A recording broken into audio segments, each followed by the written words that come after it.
দাড়ি রাখলে কি মেয়েরা পছন্দ করবে না নাকি? বলেছে যে বিয়ে করবো না দাড়ি রাখলে? এমন কথা বলেছে? যদি কোনো মেয়ে এরকম কথা বলে, ওই মেয়েকে বিয়ে করার দরকার নেই। যদি কোনো মেয়ে আপনাকে বলে যে দাড়ি রাখলে ভালো লাগে না, শেভ করতে হবে, না হলে বিয়ে হবে না, বিয়ে করবো না, ওই মেয়েকে বিয়ে না করাই উচিত আপনার। আপনাকে বিয়ে করার যোগ্যতাই হয়নি তার, ওর তো যোগ্যতাই হয়নি আপনাকে বিয়ে করার। সে তো দাড়ি নিয়ে প্রশ্ন তুলছে। যে মেয়ে বলবে যে নবীর সুন্নত আছে এজন্য আপনাকে পছন্দ করি, তখন বুঝবেন যে হ্যাঁ এই মেয়ের মধ্যে ভালো কিছু আছে। যে মেয়ে দেখবে আপনি নামাজি কিনা, দাড়ি আছে কিনা, ইমানদার কিনা, দিনের জন্য কিছু করেন কিনা, হালাল খান কিনা, ওই মেয়ে ইনশাল্লাহ আপনার ঘরে শান্তি দিবে। আর যেই মেয়ে আপনাকে দেখবে আপনার কত বড় সম্পত্তি, কতটা বড় জমি, কত বড় চাকরি, সুদ খান কিনা, ওর কোনো আসা যায় না, টাকা হইলেই হইল, এগুলোকে ঘরে ঢোকালে অশান্তি আর অশান্তি। কি চাচ্ছেন, শান্তি না অশান্তি? নবী সাল্লাল্লাহু আলাইহি ওয়াসাল্লাম বলেছেন দিনদারিতা দেখে মেয়েদেরকে বিয়ে করো। কি দেখে?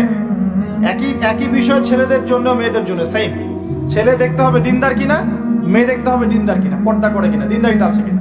দুনিয়ার এই ছোটখাটো বিষয় যদি দেখেন, তুচ্ছ বিষয়গুলো, একদিন না একদিন আপনি পস্তাবেন। আর যদি আপনি দিনদারিতা দেখেন, ইনশাআল্লাহ আপনি কোনোদিন পস্তাবেন না ইনশাআল্লাহ। আল্লাহ পাক তৌফিক দান করুন। এটা একটা বড় সিদ্ধান্ত জীবনের। এই সিদ্ধান্তে যদি ভুল করে ফেলেন সারা জীবন পস্তাতে হবে। অতএব এখানে বেশি আবেগে, ফ্যান্টাসিতে ভুগবেন না। ঠান্ডা মাথায় দিনদারিতাকে অগ্রগণ্য করে আপনি ছেলে দেখবেন বা মেয়ে দেখবেন ইনশাআল্লাহ। আর গার্ডিয়ান যারা পরিবারের পিতামাতা আছেন তাদেরকেও বলবো দুনিয়ার এই বিষয়গুলোকে বেশি প্রাধান্য দিতে যাবেন।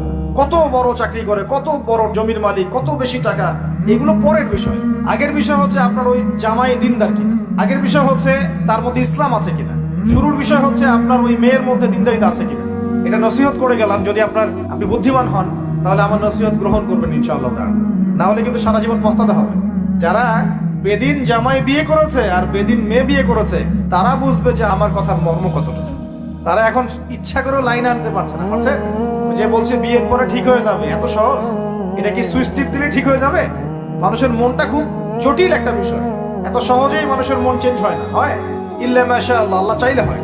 কিন্তু যদি মনে করেন যে পর্দা করে না, বিয়ে করি তারপর পর্দা করবে, করাই নিব, বানাই নিব, নিজের মতো করে নিব, এত সহজ নয়। পরে দেখবেন সেই মেয়ে আপনার দাড়ি শেভ করায় ফেলছে, করতে পারে না, আপনাকে পেরেশানিতে ফেলবে। সবার এত টাকা, তোমার টাকা নাই। এই যুগে একটু সুদ খেলে কি হয়, সমিতিতে নাম লেখালে কি হয়, সুদের লোন নিলে কি হয়, সবার 4-5 তলা বাড়ি, আমার কেন একতলা থাকবে, নাও লোন নাও, বাড়ি করি। আপনার স্ত্রী আপনাকে এদিকে ইনফ্লুয়েন্স করবে না? করবে। এইভাবে তো বহু পরিবারের কর্তা দিন দিন হার্টস্ট্রোক করে মারা যাচ্ছে। টেনশন, পারিবারিক অশান্তি। অতএব দিনদারিতাকে প্রাধান্য দেন ইনশাআল্লাহ। দিনদারিতার সৌন্দর্য কখনো শেষ হয়ে যাবে না ইনশাআল্লাহ। আল্লাহ পাক তৌফিক এনায়েত করুন। কেন সকাল সকাল উঠে আমরা এই শেভিং ক্রিম দিয়ে আমাদের নবীর সুন্নতকে জবাই করি? কেন? কি স্বার্থ, কি লাভ? হ্যান্ডসাম লাগে দেখতে। আপনাদের কি মনে হয় দাড়ি চেঁচে ফেললে, কেটে ফেললে হ্যান্ডসাম লাগে দেখতে, সুদর্শন লাগে? গাল ভর্তি দাড়ি থাকলে একজন পুরুষকে সিংহের মতো লাগে। মাশাআল্লাহ। আমারও তো দাড়ি নাই। আমাদের যেগুলো দেখছেন এগুলো তো দাড়ি না।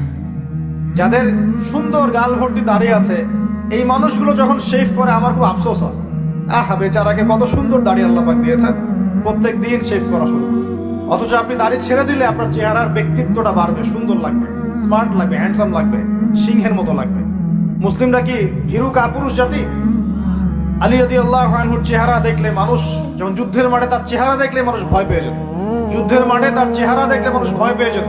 দাড়ি, ফুল দাড়ি, ছেড়ে দেওয়া দাড়ি।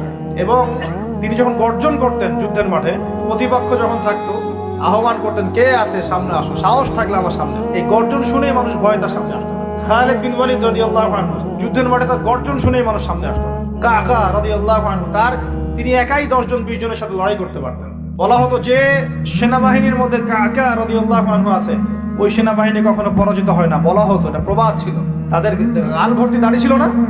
সাহাবীরা কি শেভ করতেন? কোনোদিন দেখেছেন কোন হাদিসের মধ্যে সাহাবীরা শেভ করেছেন? তাহলে নবীর সুন্নতটা কি আগে নিজের দেহে আনতে হবে না? নিজের দেহে যদি সুন্নত না আনতে পারি, মানুষকে সুন্নত শেখাতে পারবো? ওয়াদা করা যাবে এখন যে আমরা ইনশাআল্লাহ দাড়ি শেভ করবো না? ওয়াদা করা যাবে? দাড়ি রাখলে চাকরি পাবেন না? রিজিক কার হাতে? না না, রিজিক তো দাড়ির হাতে মনে হচ্ছে। দাড়ি রাখলে যদি চাকরি চলে যায় তাহলে রিজিক কার সাথে সংশ্লিষ্ট হলো? রিজিকের মালিক কে? আপনাকে আল্লাহ পাক যতটুকু রিজিক দিয়েছেন তাকদিরে লেখা আছে না? তাকদিরে লেখা আছে যেটা, সেটা কি আপনি না খেয়ে মরবেন নাকি? এটা আপনার তাকদিরে থাকে যে আপনি 50 বছর বাঁচবেন, আর 50 বছরে আপনি 500 মন চাল খাবেন, কথার কথা। ওই চালের এক দানা বাকি থাকতে আপনি মরবেন? মরবেন না। তাহলে রিজিক কি আমার সাথে সম্পৃক্ত না আল্লাহর সাথে সম্পৃক্ত?